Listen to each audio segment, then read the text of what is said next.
So the first thing we're gonna do when we get in the helicopter is put our seatbelts on. After we've put on our seatbelts, we're gonna go ahead and make sure that our throttle is completely closed. We're gonna turn on our master switch and our strobes.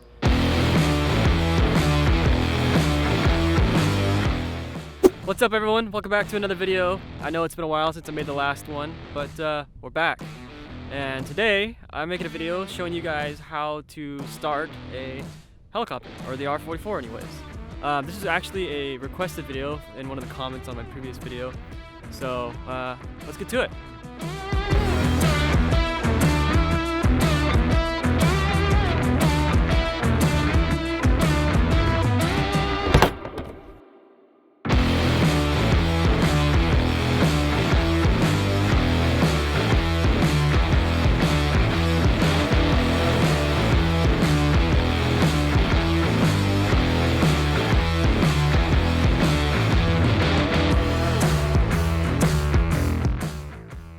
Tower, helicopter 54, takeoff Fox is 6.5 miles to the east, inbound for the Hero Hangars with information uniform. Helicopter 54, Tango Foxtrot, Yuma Tower, pick straight into the Hero Hangars. Straight into the Hero Hangars, for Tango Fox.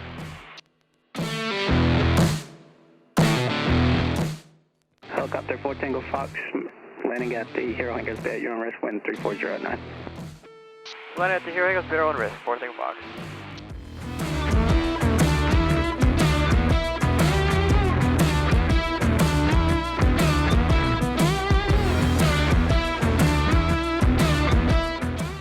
Don't mess it up. Oh my god. That was nice. Thanks. Okay, made it back to the hangar now. Before we get into this, I want to start by saying that this is not meant to replace instruction from a flight instructor. This is simply for those of you that are curious about what the startup procedure on an R-44 looks like. Now, I'm not saying that this is the only way to do this. You may have been taught something a little bit slightly different from what I was taught, but this is the way that I was taught. So the first thing we're gonna do when we get in the helicopter is put our seatbelts on. After we've put on our seatbelts, we're gonna go ahead and make sure that our throttle is completely closed. We're gonna turn on our master switch and our strobes, confirm that our area is clear, and then we're gonna push our mixture full rich and begin to prime for about 3 to 5 seconds. My helicopter takes about 5 seconds. It varies. Some helicopters, are gonna be different than others. After we've primed it, we're gonna pull that mixture back out and get ready to hit the starter. Once we hit that starter and the helicopter begins to fire, we're gonna go mixture full rich, make sure that all of our gauges are in the green, oil pressure in the green within 25 seconds, blade spinning within 5 seconds, engage the clutch, make sure that nothing seems out of order. And we're gonna let the helicopter warm up between 50 and 60% for a couple minutes.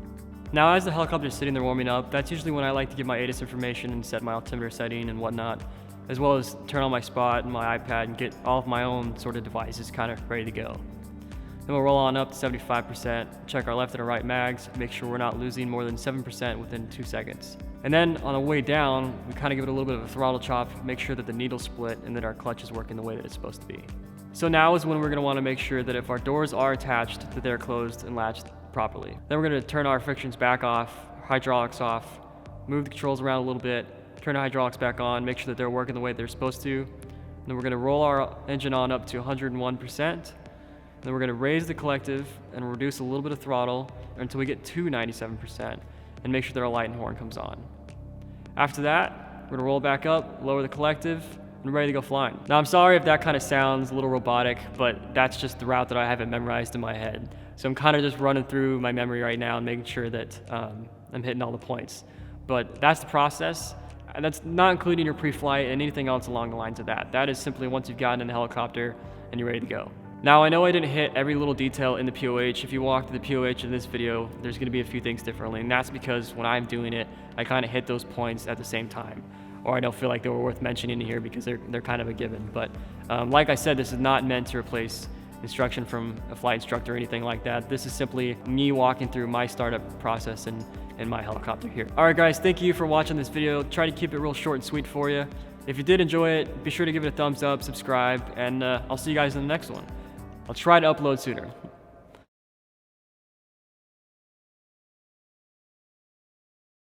All right, I don't even know how you do this. Do you remember how you do this? We have to unwrap it first, right? Yeah. Right. Don't. Wait! What do we do? I think we just put it in our mouth and start eating. Okay, and then no hands. Well, yeah, you have to put your hands on your knees. Okay. 1, 2.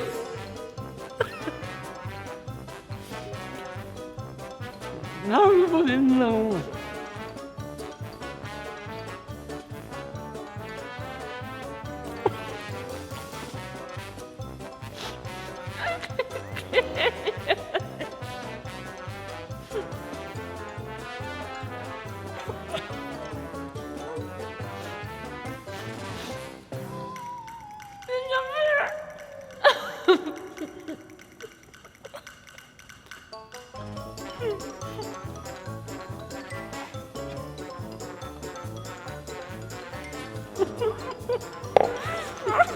Okay.